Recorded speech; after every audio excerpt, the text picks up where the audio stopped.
In our lectionary themed scripture for the week, we read that by this we know that we love the children of God when we love God and obey his commandments. I'm reminded of the song, We Are One in the Spirit, with its popular refrain, and they'll know we are Christians by our love, by our love. Yes, they'll know we are Christians by our love. I can remember singing this song since my childhood, and so I was surprised to learn that it was written and first published in a Catholic hymnal in 1966 following Vatican II, which greatly reformed what was considered acceptable in Catholic worships and masses. I remember singing this song at Camp Buckhorn back when we used the campfire ring that was located above the RV parking area by the trail that leads to the labyrinth today. We will walk with each other. We will work with each other. And the Trinitarian final verse, praising Father, Son, and Spirit. Joshua Taylor shares a bit about the history of this popular folk hymn. Peter Schultes, a Catholic priest serving at St. Brendan's Parish on the south side of Chicago in 1966, penned, "They'll know we are Christians by our love," when he could not find a suitable song to accompany a series of ecumenical and interracial events for which the youth choir he led was to sing.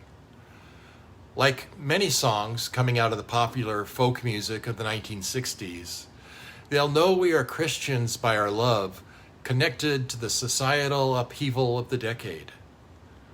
Alongside popular protest songs like Bob Dylan's Blowing in the Wind or Pete Seeger's Where Have All the Flowers Gone, Schultes' text connected the faith story of young people disillusioned with the landscape of American culture. The song's popularity later earned it the title Anthem of the Jesus Movement. In retrospect, Schultes' song, along with other selections associated with the music of the Jesus people, helped establish the guitar as a primary instrument for worship in the growing contemporary worship model. As Bonnie Miller McLemore of Vanderbilt Divinity School noted, a white priest, Schultes, volunteered to lead a half-Irish, half-black parish on the south side of Chicago. For him, love was not just a romantic notion spouted by theologians. It took on concrete daily meaning. He weathered protests of white parishioners when he and his associate hung a sign outside the church welcoming Martin Luther King on his first trip north. He offered a cup of coffee to King, taking him to the church basement where parish women knew all about accommodating those hungry and thirsty with tangible signs of God's love. He watched in disappointment as white congregants migrated out of the changing neighborhood. It is not too hard to imagine that the ministry of this congregation was emboldened by 1 John's mandate to love the children of God as they love the parent. The pastoral message of this final chapter echoes throughout Schultes' hymn. Now let's consider the full lectionary selection from the first epistle of John, chapter 5, verses 1 through 6.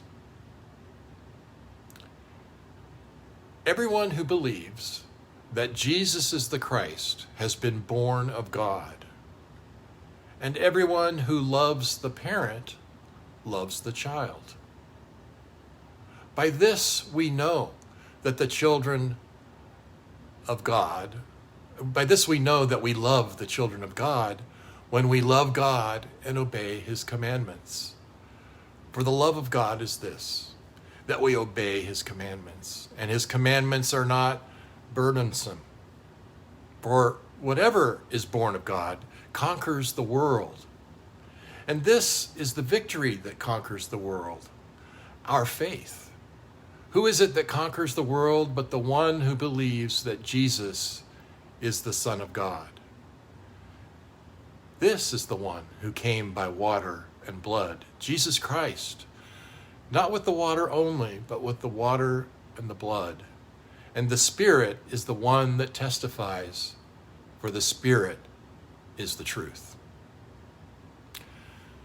The author of this letter to the Johannine community holistically connects faith in Jesus as the Christ with love of God and Jesus and obedience to God's commandments, which are commandments to love.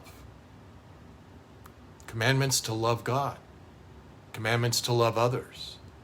In this passage, faith takes on its major meanings: belief, trust, action, and in that we find unity in the Spirit.